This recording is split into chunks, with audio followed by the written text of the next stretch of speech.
如果個男人離過婚，有前妻同前妻嘅仔女，之後再婚又有新嘅太太同子女，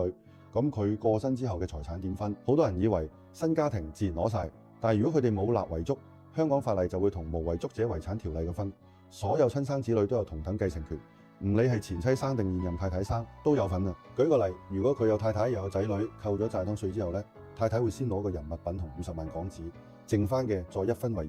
二，一半俾太太，一半由佢子女平分。咁但係如果太太早過身，咁全部遺產就由仔女平均分，冇仔女嘅話就輪到父母，父母都冇就去兄弟姊妹。不過現實上好多時現任太太會好頭痕，要揾翻前妻嘅仔女，又要證明親屬關係，程序又長又煩。其實最穩陣嘅方法係早啲立定遺囑，清清楚楚寫明點分，唔使日後爭拗，又浪費時間又浪費錢。以上呢就僅為一般資訊，不可當作法律意見。